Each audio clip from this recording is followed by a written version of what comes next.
ममता बनर्जी से मिलने के लिए अखिलेश यादव पहुंचे हैं और ये तस्वीर इस वक्त आपके सामने है। आप जानते हैं कि वो पहले ही ऐलान कर चुके थे कि उनका एक पूरा सपोर्ट ममता बनर्जी के साथ इस चुनाव में है। और जब ममता बनर्जी ये चुनाव हार गई तभी अखिलेश यादव ने कहा कि मॉरली ये ममता बनर्जी की ही विक्ट्री है। और जिस तरीके से उन्होंने इलेक्शन कमीशन पर आरोप लगाया, जिस तरीके से केंद्र सरकार पर आरोप लगाया, ये वही बातें हैं जो ममता बनर्जी लगातार बीजेपी पर और इलेक्शन कमीशन पर आरोप लगा रही थी।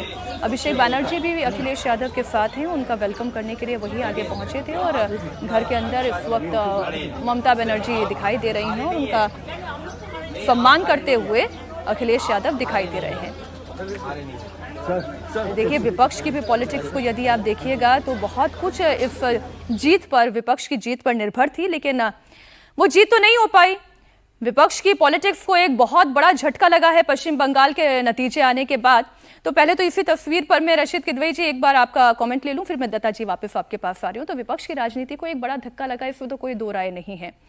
और अखिलेश यादव जी जी जी जी देखिए, अखिलेश यादव इसलिए बहुत ज्यादा सक्रिय है क्योंकि उनको लग रहा है कि अगला नंबर उनका है। उत्तर प्रदेश में फरवरी में 27 में चुनाव है और वहां के ऊपर भी कमोबेश राजनीतिक रूप से वही स्थिति है कि उनके ऊपर एक लगेगा कि वो अल्पसंख्यकों का तुष्टिकरण करते हैं और वोटर्स का पोलराइजेशन होगा और तमाम चीजें होंगी। तो इसलिए वो ममता बनर्जी का साथ इस टाइम देने की कोशिश कर रहे हैं। लेकिन मीनाक्षी, सबसे बड़ा मसला ये है कि ममता बनर्जी जो इस्तीफा नहीं देने के लिए बात कर रही है और वो उससे पूरा विपक्ष क्या उनके साथ खड़ा होगा, खासतौर से कांग्रेस पार्टी, मुझे लगता है कि मुझे उसमें संदेह है। क्योंकि जो जहां तक संविधान की अवहेलना की बात आएगी तो उस समय विपक्ष जो है वो क्या ममता बनर्जी का एक एक्स्ट्रा आगे जाके उसका साथ देगा और वो उनके लिए कठिन घड़ी है। लेकिन आप देखिए, जो घर तस्वीर दिखा रहे थे तो बंगाल में मीनाक्षी जो है वो सीएम हाउस नहीं है और वो अपने निजी मकान में रहती है और काफी सादगी से रहती है। देखिए, अभिषेक बनर्जी के खिलाफ कोई भी मामला बनता हो, 1% भी जो शक शुबा है,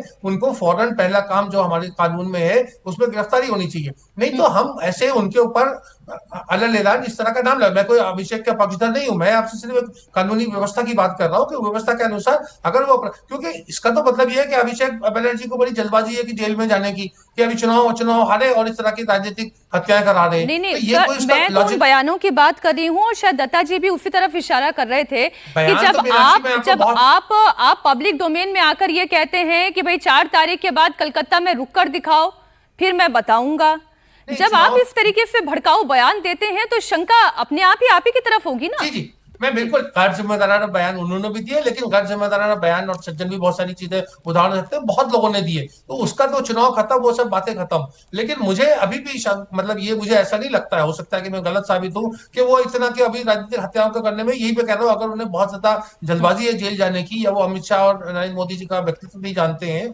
तो दूसरी बात है। अदरवाइज तो इससे ज्यादा बेवकूफी की कोई बात ही नहीं हो सकती। और इस तरह की राजनीतिक वायलेंस से उन्हें मिलेगा क्या? उम्र कैद, फांसी, क्या चाह रहे हैं वो? आपको ये लगता है ये टीएमसी के द्वारा प्रेरित नहीं है? नहीं, मैं ये नहीं कह रहा, मैं कह रहा प्रेरित है तो और भी ज्यादा दुर्भाग्य की बात है। लेकिन एक किसी बड़ा शख्सियत जो सक्रिय राजनीति में होता है उसको ये सब चीजें पता होती है। देश में क्या किसी को पता नहीं कि अमित शाह जी, अगर कोई आदमी इस तरह की राजनीतिक हत्या करेगा तो उसके साथ क्या होगा? अब सर वो तो पता चले तब ना। आप ही ने खुद ने कहा अपने पहले ही स्टेटमेंट में, इतनी पॉलिटिकल किलिंग हो गई, इतने सारी चार्जशीट डाल दी गई, इतनी एफआईआर दर्ज हो गई, सीबीआई क्या ढूंढ पाई? अब इस मामले में भी एसआईटी का गठन हो गया है, कुछ नतीजा सामने आता है या नहीं आता ये तो आगे की बात है। लेकिन एक मैसेज जो खड़ा हो गया, एक बवंडर जो खड़ा हो गया, वो तो ये बता ही रहा है कि पश्चिम बंगाल में सबसे महत्वपूर्ण व्यक्ति का अपना निजी सचिव भी सुरक्षित नहीं है। और यही वो डर का वातावरण है जिससे बाहर निकालने का भरोसा प्रधानमंत्री और गृह मंत्री अमित शाह देकर गए थे। उस भरोसे के ऊपर एक सवालिया निशान लगाने की कोशिश हो रही है, ये डर पैदा करने की कोशिश हो रही है। अब ये कैसे रुकेगी, कैसे थमेगी और बीजेपी इस चुनौती से कैसे निपटती है, ये तो वक्त बताएगा।